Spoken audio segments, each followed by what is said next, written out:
Yo, it's Friday. So, oh man, wasting time on data. A lot of people don't believe that that's a possibility, okay? There are a lot of people that live on data. They live in data collection, they live on data results. They monitor, maintain, study, and adapt, and trend, and make and mold all of their everyday moves on data, okay? And what I mean by data, all right? Data is a massive term. So I'm going to unpack a little bit on what I mean by data, and then get into the core message in this video, all right? So data is when you take numbers or facts and then correlate them to what you're trying to do, accomplish, figure out the outcome of, those kind of things. So data can be me, like I log all my food in my FitnessPal. That's data. It shows me how many calories I've consumed, gives me a breakdown of my macros, even though I really don't care about macros. Judge me if you want. And it gives me an overall understanding about the things I'm putting in my body and how I'm fueling myself for the gym, for my powerlifting, for those things, okay? So, that's a form of data. Another form of data, like something that a lot of people use in the business world, is data to gauge numbers like profits, losses, what profit margins look like, what growth sales look like, what trend is being followed, those kind of things. Another form of data that's used is statistics. There's a lot of people out there that use statistics as a breeding ground for new life movements, new trends that they want to develop in their own personal life. Like I can tell you right now, 5 a.m., waking up at 5 a.m. every day, that's like a huge thing right now, because you have all these successful people that tell you they wake up at 4 and 5 a.m. So now you've got regular Joes that are trying to get up at 5 a.m. specifically to try to obtain and chase that goal. So statistics is data, those kind of things. That's what I mean by data. But here's what I mean by data being useless, all right? So when data becomes useless is when you overly populate data. And a lot of, I know, how can you have too much data? If you're chasing a business endeavor, shouldn't you have as much data on hand as you can? All those things. Yes and no. Where no comes in is you will literally overwork every single person in your business, in your life, you will overwork yourself. Let's go there for a second. If you literally stress on every single detail, and I'll tell you why. Because risk factors won't be found in data. The risk is always going to scare you.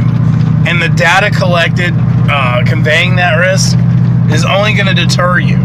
So when we talk about overuse of data, that's what I'm talking about. Now, you can try to factor in all day long, but I want to know what exact risks I'm taking. That's fine. But you're going to scare yourself. You're going to scare yourself, and a lot of times when you really get a solid assessment of the risk, you're going to be more prone to not take it. And it's a catch-22.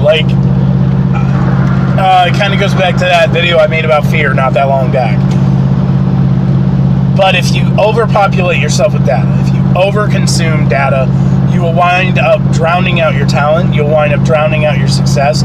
You'll scare yourself into a corner, and you'll confine yourself to what you already know, which we all know if you do that, you limit your ability.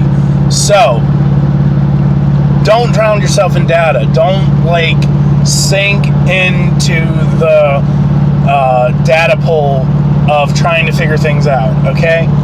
I'm going to tell you, a really, really solid instance of data that I'm not going to pour myself into, all right? So you know how I just said MyFitnessPal, right? I use MyFitnessPal. That's what I use to gauge my calorie consumption, my macros, all that fun stuff. Do you think I honestly am, terrified when I have a popsicle?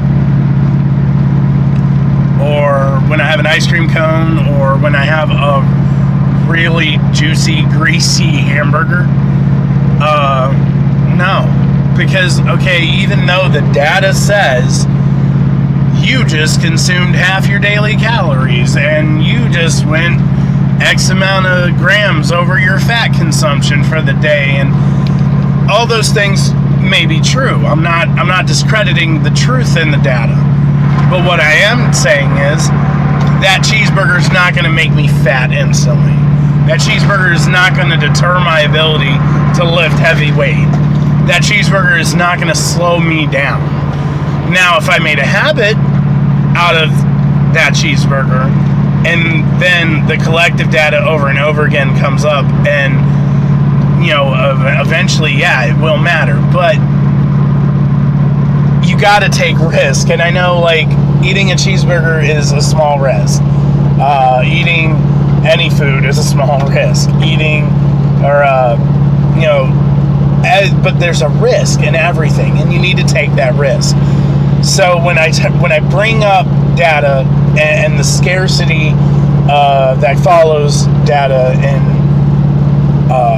how people overuse it, that's what I'm referring to. Now, obviously, please don't take this video as Doug said that I shouldn't have to worry about data, that I should just jump into things. No, I'm not saying that. I'm saying, obviously, use calculated judgment for things. If you're making a $250,000 purchase, obviously, get the data. If you're going to make a major business shift, obviously, make sure you have that data. But if you have an idea, a concept, a thing that you have a hunch, your instincts are telling you to go after, then go after it, and don't rely on the data so much to make your decisions for you. Because I'm going to tell you right now, anything risky, anything new is going to be risky. And anything risky has its negatives and it has its positives. It has its benefits and it has its losses. So you have to gauge those benefits and losses from what you're trying to achieve and what you're willing to let go of, not necessarily on hard fact data. And please, please, please understand that even though you can have 1,000,000,001 spreadsheets, you can have 1,000,000,001 reports, you can have 1,000,000,000,000 different workers going to town trying to give you calculations and give you numbers for everything. But at the end of the day, you're going to have to make a decision, and no amount of data is going to tell you whether it's going to work or not. Flat out. Nothing is 100% in this life. Nothing is 100% in this life. If you want something to be 100%, I'm sorry, there's not. Your toilet's not 100%. There's no guarantee it's going to flush right every day. Your car running is not guaranteed. Your very life is not guaranteed. Every day is not guaranteed. Nothing is 100%. Nothing is guaranteed. So please understand and know that since nothing in this life is 100% guaranteed, nothing in this life is affirmatively promised to anyone. Don't base your decisions off of whether it's 100% or not, because you'll never move, you'll never do anything. I hope you guys have an amazing Friday. I hope you go kill it like you should. I know I say that often, and the reason why is because you were made by the Creator, and you were made to do amazing things. I don't kid around when I talk about that, because it's just so, it's true. It's true. We were all created to do amazing, amazing things, and we all should. Go kill it today. Don't hesitate. Just blow everyone's mind around you. Take the risks. Do it smart, but take the risks. And be successful like you're meant to be. All right? I'm out of here. Have a great weekend. I'll see you guys back here on Wednesday. Out!